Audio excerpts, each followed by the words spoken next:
Hello, everybody, and welcome back to the Suits and Laterals podcast. Once again, you got Jeff Rich here in Phoenix, Arizona. As always, I am joined by Chris Green up in Northern California. We've been watching NFL games. Season's getting a little excited. You know what? A little exciting anyway. We've got 4 or 5 games in the can, depending on who's had bye weeks and who's played straight through. 2 of our undefeated teams are only 4-0 because the Patriots had a bye in week 4. The Carolina Panthers had one in week 5, so their records remain unblemished.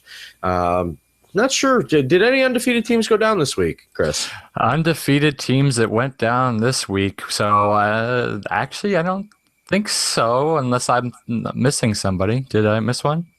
No, but you know what I missed? I forgot to ask how you're doing. Oh, I'm very hot. You know, it's supposed to be fall, but out here in California, it's decided that it's 97 degrees is fall. So I know you're used to that in Arizona, but we're not used to that in Northern California this time of year. Well, we did revisit triple digits on Tuesday, so summer may be gone on the calendar as it goes officially, but not in reality. So we're putting up with the heat, but the Arizona Cardinals don't have to. They're back east, and they're going to hang out back there after going into Ford Field and really showing the difference between 3-1 team and an 0-4 team. They just imposed their will. 42-17 probably is not as close as the final score. Just Carson Palmer has found that fountain of youth, and Bruce Arians is, it's just the formula has worked between Steve Keim, the general manager, and the rich get richer. They're bringing in Dwight Freeney as a pass rushing specialist. The Arizona Cardinals were supposed to not be able to survive these first 4 weeks of the season. They're supposed to succumb to the rise of St. Louis and the continuation of the Seattle dynasty. And here they find themselves at 4-1. And again, they've survived the Bobby Massey suspension. They survived the Mike Iupati injury, so the line's only going to get better.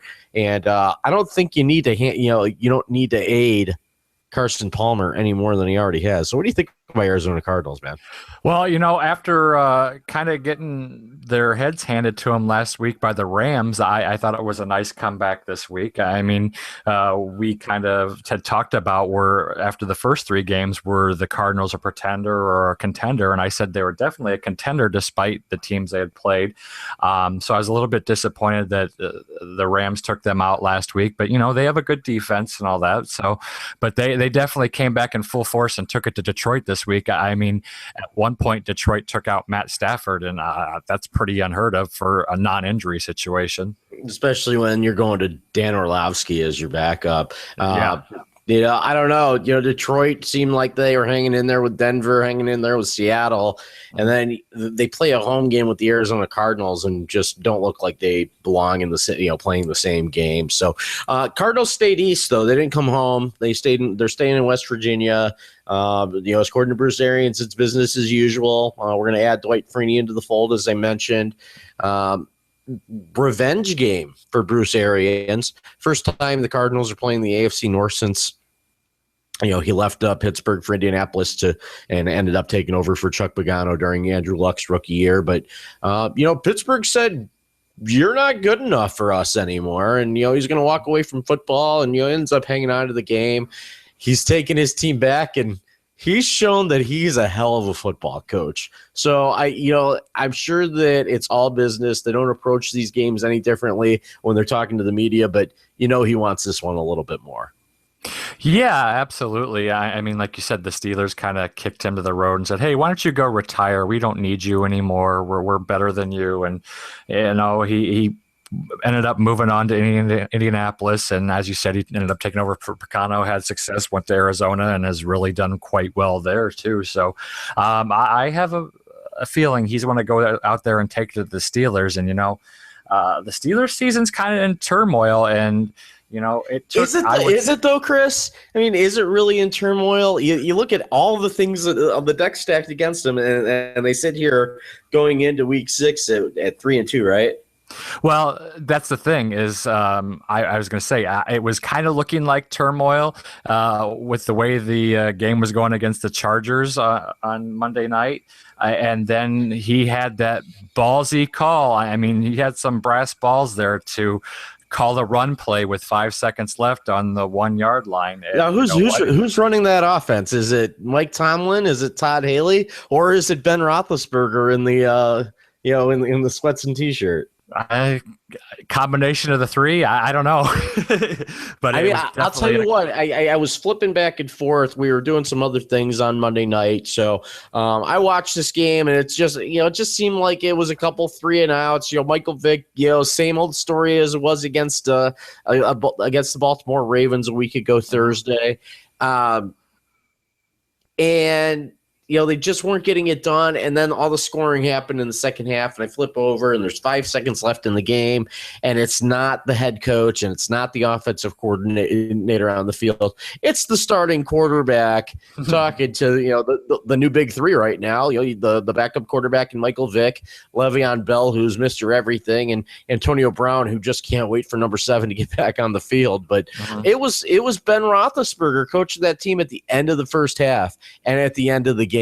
And I think that play call, that's one of those play calls, even if the offensive coordinator calls all the plays, that's one of the calls that falls into the lap of the head coach, especially with it being third down, with there being 5 ticks on the clock.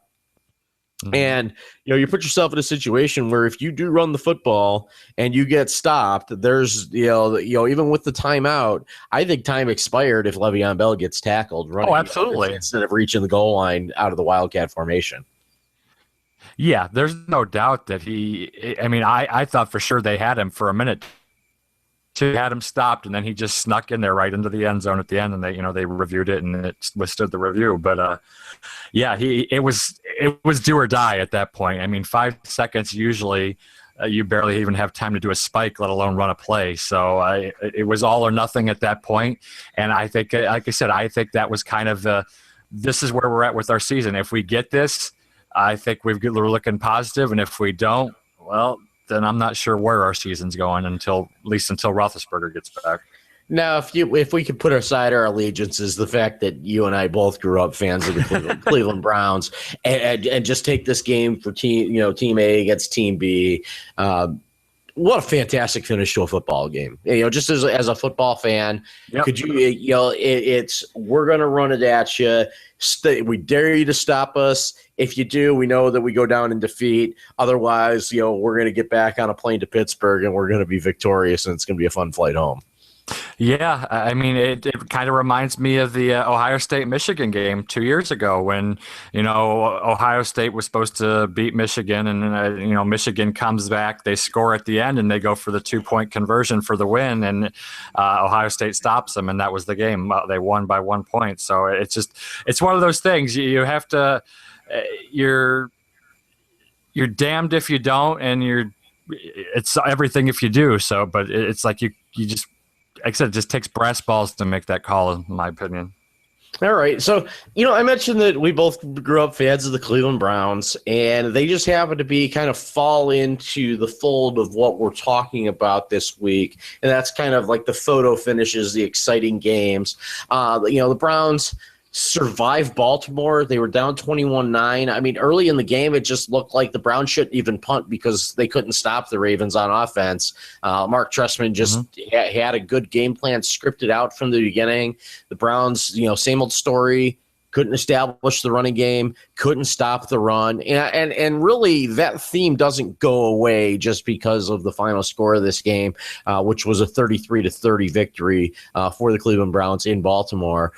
Real special game to Mike Patton from that area, high school coach, catches on as an assistant coach, comes up with the Ravens, follows the defensive coordinator Rex Ryan over to the New York Jets, makes a name for himself coaching under Doug Marrone in Buffalo before kind of being the dark horse and emerging the winner for the Cleveland Browns job before the 2014 season, at the end of the 2013 season, obviously. And this is a team that he wasn't able to beat in his first year. He won division games against Pittsburgh and Cincinnati a year ago, but Baltimore still swept him. And the Cleveland Browns are still on the schneid against at least one team per year in their division, going back to the days of the 6-team AFC Central in 1999, and eventually, I guess it was 2003 when Houston came into the league and the AFC North was established, and they've never not been swept by one of their three division rivals. So, they get out to a 1-0 start in the AFC North. They dropped Baltimore to 1-4, and I think that you got to take this 1-4 Ravens team at face value. They're just as bad or as good as their 200 winning percentage. Uh-huh. Yeah, I mean, it's not your same old Ravens, that's for sure. Because it's like I said, early on in the game, it didn't look like the Browns were going to score much. They settled for some field goals, and at the end, they kind of turn it on. That seems to be their theme the last couple of weeks, where they really they make some nice halftime adjustments or whatever, which is usually a change for them. It's usually after the half they get destroyed, but the offense has been putting up points in bunches at the end, and for the second straight week, McCown brings them down, puts them right back in it, gives them the lead. And this week they ended up going to overtime and pulled it out. So, I mean, it was just a fantastic finish. And I mean, like you said, for us as Brown fans too, the other thing is you don't hear the talk about a certain backup quarterback anymore now, do you? No, and Josh McCown has really done very little. He had a bad first half against the Oakland Raiders, but I mean, other than that, they gave up 30 points to the San Diego Chargers, and they lost 30-27. They were victorious against Tennessee. He didn't play most of the Josh McCown, that is, didn't play most of the Jets game. And don't put that on Johnny Manziel either, because he came in after not practicing with the ones all week and had to play basically the entire game. But the quarterback conversation has kind of come to a halt. And McCown has had flashes of brilliance throughout his career. He didn't come in just to be a placeholder. He wants to win. He wants to make the team successful. And I think that we heard it from all kinds of players on the team throughout the week since the end of the Baltimore game, that these guys are there to help the team. If it's playing on the field, that's great. That's what they grew up dreaming to do. But if it's not on the field, they have to help the team in other ways, from the sidelines, whether it's practice reps, whether it's just mentoring the players that are playing on the field. They're doing that, and that's winning football. And, I think that's everything that Mike Pettin wants out of a team. Baltimore didn't have a lot of their weapons. Let's be honest about this. Talafario was out. Steve Smith was out. Perryman was banged up. Crockett Gilmore was out. They lost Justin Forsett. Mm-hmm. Was capable, but they lost him throughout the game. So, Joe Flacco, and you can have tell all the jokes you want about Joe Flacco and asking whether he's elite or not. But the bottom line is he cannot do it by himself. He's just not that type of player.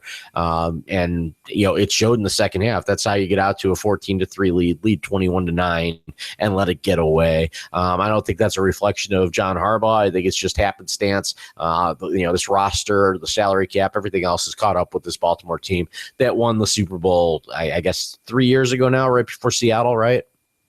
Uh-huh. Yeah. So and then and then you get into another player that that really is kind of the yin or the yang, and that's Eli Manning, playing on Sunday night against the San Francisco 49ers. What did you see in that game? Is San Francisco playing up to New York's level, or was New York playing down to San Francisco level, or are those teams kind of on the same plane and therefore did play a close game? Yeah, I think they're both, they're kind of, neither one of them's very good. I would say the Giants are the better team of the two. San Francisco, they are what they are. They have a decent defense, and they play as well as their offense takes them, is the way I can put it. And this week, they actually put up 27 points. I mean, that's Kaepernick was actually decent this week. So, I mean, that's the problem is, he was such a great player a couple of years ago, and then last year he wasn't very good, and he's just been so inconsistent. I mean, this week he was 23 of 35, didn't throw any picks, 262 yards. So that's pretty solid numbers that they'll take every week. But the problem is next week he may go out and be like 8 for 20 and 100 yards. So that would be a poor showing considering they're playing the Baltimore Ravens that we didn't have many good things to say about. Exactly. And I mean, they had their running game going with Carlos Hyde. He had 93 yards rushing. So it was just another one of those games. It was kind of back and forth, and especially in the fourth quarter, both teams put it up a bunch of points at the end, and then it came down into the last minute, and Eli Manning did the same thing that he did a couple of years ago against the 49ers in the championship game. The 49ers scored to take the lead, and he just methodically drove the Giants down and got the touchdown to win the game. All right, Giants are going to be back under the lights, this time going to Philadelphia. And let me tell you something. This Philadelphia team, I'm not surprised that they were able to take care of business against the New Orleans Saints. I think that, the windows just slammed shut on Sean Payton and Drew Brees there. They don't really have a lot of recourse there. They're just going to have to let this thing play out. But they're going to be, the Saints are going to be a 5-6-7 win team. I also think that in the present tense, especially now that some college jobs are going to open up, this is Chip Kelly's last year with the Philadelphia Eagles, unless he really takes them places. I don't think they're a very good team. They host the Giants, who I think are, because of Dallas's injury issues, I think the Giants are the only team worth a damn in the NFC East. I think that they're going to go into Philadelphia on Monday night, and I think that it's going to be a rude awakening for Chip Kelly's Eagles. They don't protect the quarterback. The system just doesn't work. They're not very sound defensively. I'm really selling on the Eagles and buying on the Giants. What's your take on the Monday Night Football game? Yeah, I kind of agree with you on that point. I mean, like we've talked about previously, Chip Kelly wanted to have all the control, and he's got it now. He's the one that got rid of McCoy and brought in Kiko Alonso, who's been hurt, and he's got his guys there now. So if they lose, there's nobody else to blame but himself. And so far this year, that's exactly what they've done. I mean, this is the best week Sam Bradford's had all season. He still wasn't that great. So, I mean, what's that tell you right there? That he is what he is. He's never been a top quarterback. He was a decent quarterback. So we'll see if he can take them any further. But at this point, I'm with you. I'd be selling on the Eagles, and I wouldn't expect anything more than a 500 season from them at this point. And with all these coaches that are leaving and getting shown the door, I would not be surprised at all, like you said, if he went back to the college game next year. All right. Quick turnaround for the Falcons after they get lucky and escape Kirk Cousins and the Washington Redskins in overtime with the walk-off. Escape Kirk Cousins. Who would think you ever hear that? Yeah. You don't hear it very often. So, they're going to go into the Dome. It's a rivalry game, so there's a little bit of fire from not only the Saints players, but also the New Orleans crowd, which is still as good as ever. Mm-hmm. They've really bounced. We celebrated, or didn't celebrate, but we recognized the 10-year anniversary of Katrina a couple weeks ago. But this is two different football teams going in completely different directions. I think the Falcons hold serve there. Disagree if you care to, but otherwise, I want to mention the Broncos, who have just been surviving kind of the also-rans of the league. The Browns finally find themselves playing pretty hot lately. Hosting the Broncos, a lot of history there. You give the Browns a chance in this one? They have a chance. I mean, the Broncos this year have kind of been the opposite of what they have been the last several years. This year, it's been the defense that's carried them, and the offense has kind of struggled to get by. And I mean, that's kind of scary to say when you have Peyton Manning at quarterback. But, at some point, every great player finally starts to show their age. And, it's not like he's out there going Barry Bonds with roids or anything like that, allegedly. So he struggled this year. I mean, this game, he threw a couple interceptions to Charles Woodson, and they were really lucky to beat Oakland. And that's so, and I mean, the Browns played Oakland tough a couple of weeks ago, and the way the offense is scoring, it should be a good test because, I mean, Denver's got the number one rated defense in the league right now, and the Browns have the worst defense in the league. So something's got to break here. And unfortunately, I'm going to say it'll probably be the Browns defense as usual, but who knows? Maybe they'll get to old man Peyton.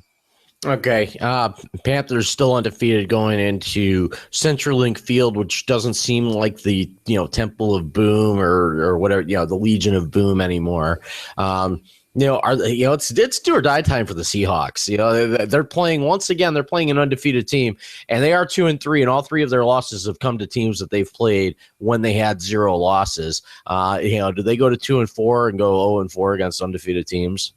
Well, Carolina, I would say, is probably the weakest of the undefeated teams. So I think this will be a pretty solid game. I mean, if Seattle gets 169 yards from Rawls again, I mean that they should be in a pretty good position to win this game because I mean the while Cam Newton is pretty good, they aren't the Bengals right now, and the Bengals are just kind of out of this league playing right now.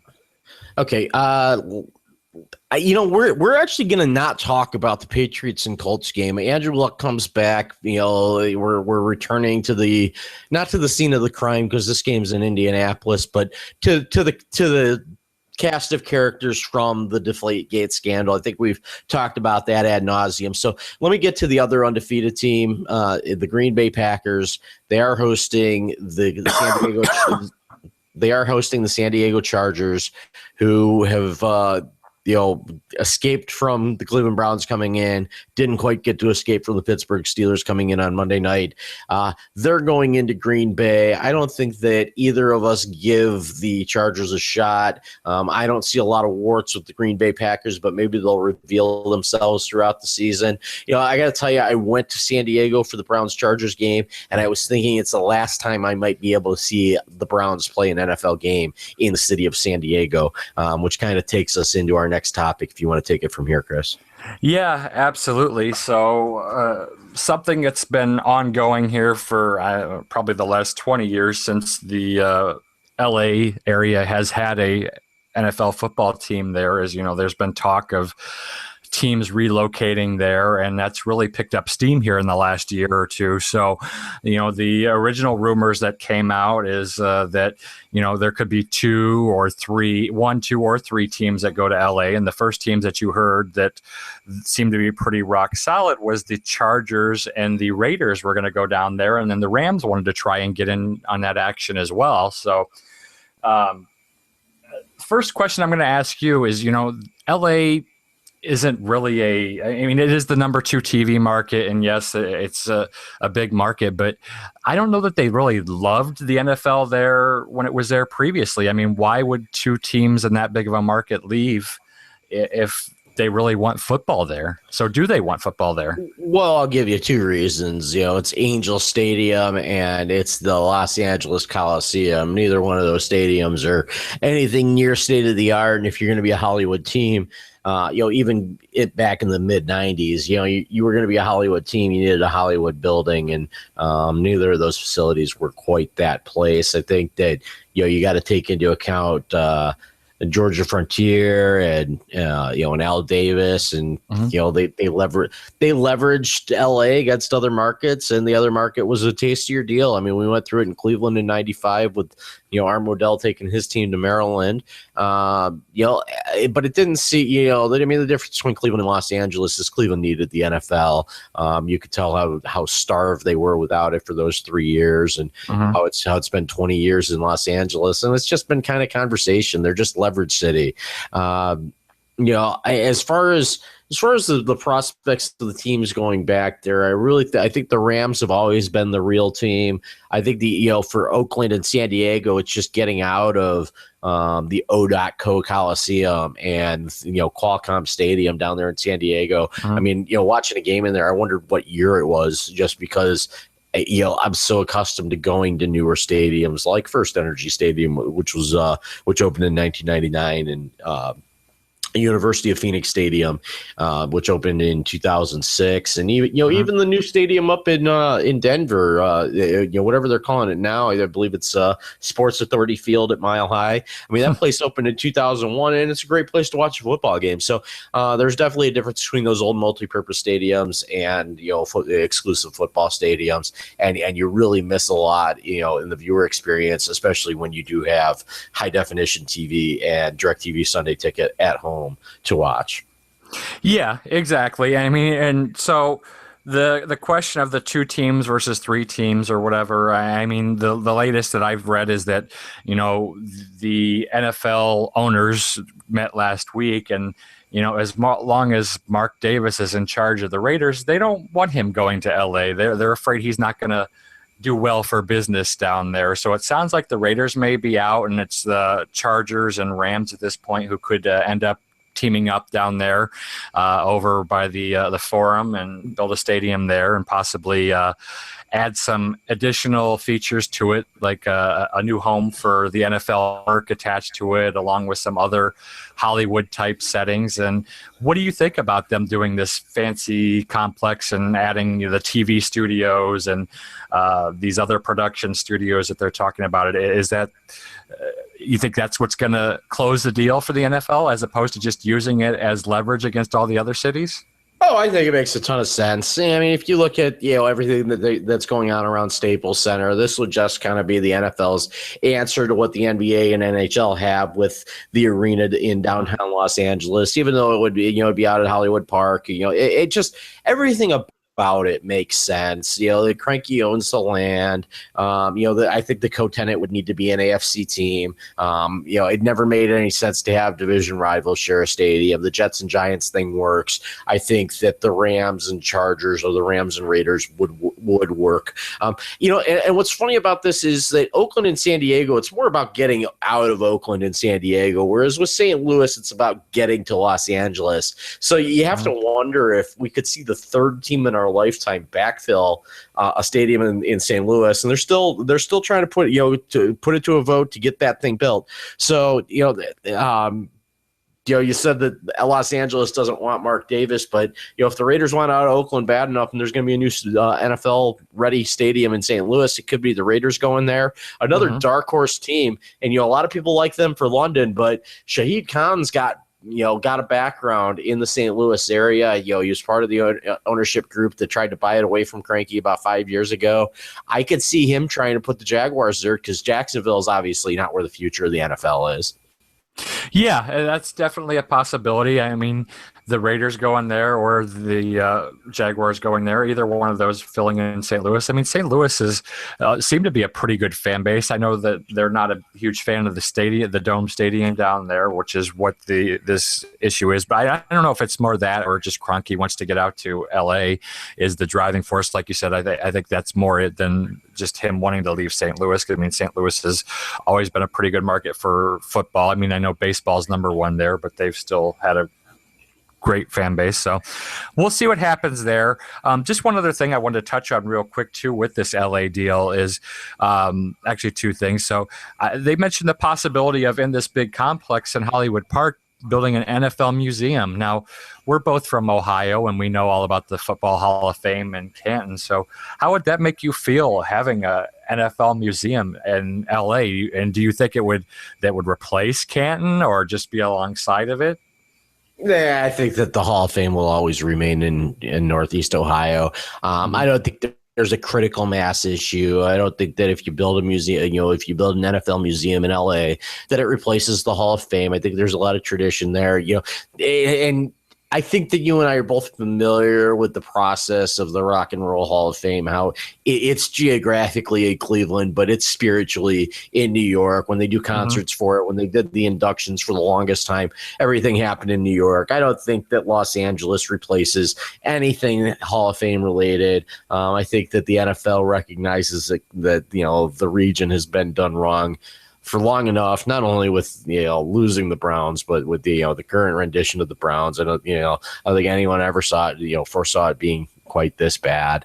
I think that there's a little bit of sympathy to be had there, and I think that the NFL or the Pro Football Hall of Fame, pro football started in Ohio. There's nothing that they can do in Los Angeles that's going to take it away from them. Exactly. Okay. So last thing in 30 seconds, tell me what you think of this whole non-football entertainment thing that's also mentioned as part of this LA deal. Do you think it's just another cash cow for the NFL? And are outside people really going to be interested in these documentaries and stuff that don't have anything to do with the game day, but the other stuff, it's not football related? Oh, sure. Everybody's eating up everything. I mean, people really dig this fourth wall stuff. I mean, if you look at social media, what does everybody want? They want more access. They want unprecedented access. And I think that these non-football shows, because they're peripherally related to football. So I think anything that's related to football, they can give you more than you already have, can only, is only good for the gander going forward. Okay. Yeah. All right. Well, that sounds good. That's all I've got today, Jeff. Any final thoughts for you? You know what? Just looking forward to another week in the NFL. Looking forward to seeing if the Browns can build on what they did, the week before. If the Cardinals continue to be for real, how exciting the Green Bay Packers can be, and if Andrew Luck's return has any effect on the New England Patriots visiting them on Sunday night. But yeah, I mean, I'm just looking forward to football as always. So if you don't have anything else, for Chris Green, I'm Jeff Rich. This has been Suits and Laterals.